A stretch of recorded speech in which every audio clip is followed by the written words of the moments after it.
Olá, amigos da prevenção, Claudemir dos Santos. Salve, salve, Rodrigo Flyer. O Claudemir hoje tá sem o plano de fundo aí, tá se revelando, hein, Claudemir?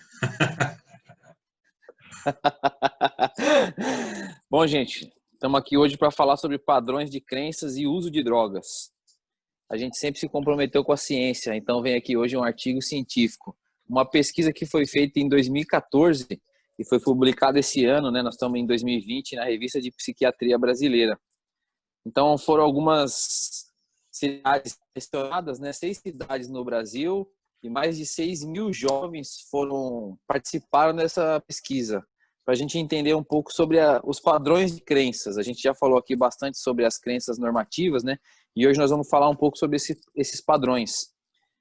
E como é que isso foi feito? Então, uns questionários foram implementados em algumas escolas, com algumas perguntas positivas para as drogas e negativas, né? Então, positiva do tipo, usar drogas pode ser uma atividade prazerosa? Então, essa era uma pergunta positiva.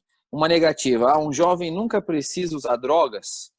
Então, esses questionários foram feitos, assim, 5 afirmações positivas, 6 afirmações negativas, e saíram alguns resultados, né, Claudemir? Os resultados, de acordo com essa pesquisa, né, foram 80,9% dos jovens entrevistados, eles tinham crenças adversas, ou seja, crenças contrárias ao uso. E 12,7% tinham crenças permissivas, ou seja, crenças a favor do uso, né, mais positivas em relação ao uso. E 3,4%, de acordo com essa pesquisa, teve crenças inconsistentes, né? Não ficou nem em um e nem em outro. E os Eu acho que a gente precisa falar assim, o que são as crenças permissivas e o que são as crenças inconsistentes. essas crenças permissivas são aquelas crenças que, digamos assim, são mais propensas a estimular o uso, né? A facilitar o uso, ou predizer um determinado uso de alguma substância, né? E as crenças inconsistentes, eles não conseguiram classificar nem como uma crença negativa em relação ao uso, nem como uma crença positiva ou sentimento positivo em relação ao uso. Então, de acordo com o achado dessa pesquisa, aqueles que ficaram classificados, categorizados como crenças permissivas e crenças inconsistentes, eles relataram um maior uso no ano anterior à pesquisa, eles eram mais velhos e a probabilidade maior de serem meninos. Então, foi uma característica desses jovens, né, desses estudantes brasileiros dessa pesquisa. Então, eles relataram maior uso, tinham mais meninos, né, maior chance de serem meninos, e também eram um pouco mais velhos. E interessante, né, como que a gente pode transferir essas informações para a prevenção? Pode até parecer um pouco óbvio, né? Quem tem crenças e sentimentos positivos em relação ao uso, tem mais chance de usar. Mas categorizar, né, classificar essas crenças, esses padrões de crenças dos jovens, né, é um método, de acordo com essa pesquisa sugere que é um método útil para poder implementar e desenvolver programas de prevenção eficazes. Então, vamos traduzir aqui para um campo prático, digamos que um pai, uma mãe, um cuidador responsável por criança e adolescente, um professor, uma professora, lida com crianças e adolescentes.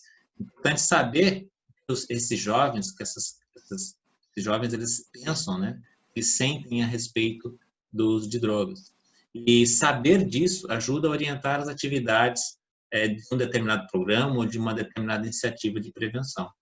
Então, a gente pode fazer isso através de uma conversa informal, a gente pode conseguir descobrir isso através de um jogo, de uma roda de conversa, enfim, várias formas de conseguir essas informações.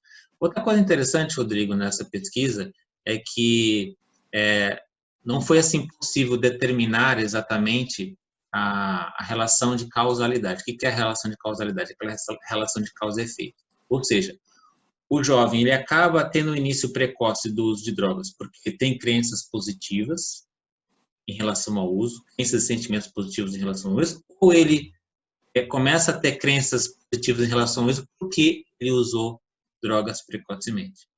Então, pode existir essa relação inversa entre uma coisa ou outra, né? Até aquele trocadilho da bolacha, né? A bolacha vende mais porque está sempre fresquinha ou está sempre fresquinha porque vende mais? Mais ou menos a mesma ideia, né? Eu acho que é muito interessante, muito válido.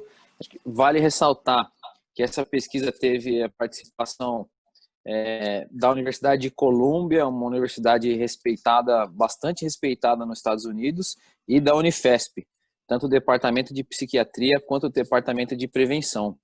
Então, é um artigo de muito respeito. Sempre a gente está em busca dessa casualidade, né? Então, isso significa aquilo, isso significa aquilo. A pesquisa não foi para isso, mas é importante todo mundo entender. Converse com seus filhos, converse com seus netos, com seus sobrinhos, com seus primos. Tente entender qual é essa crença deles. Eles são a favores, né? Eles entendem que isso é prazeroso, que usar droga é positivo, que tem uma sensação de vida intensa, essas coisas, ou não, eles são contrários a isso, assim. Não, então droga acarreta problemas, eu posso ser preso um dia. Então é importante levar isso em consideração. Isso pode ser um sinal, não de casualidade, mas de preocupação, uma anteninha, sabe? Levanta a anteninha, o alerta, levanta a bandeira, um ponto de atenção. Então conte com a gente. Ciência sempre. Prevenir sempre. Um abraço, pessoal. Até a próxima.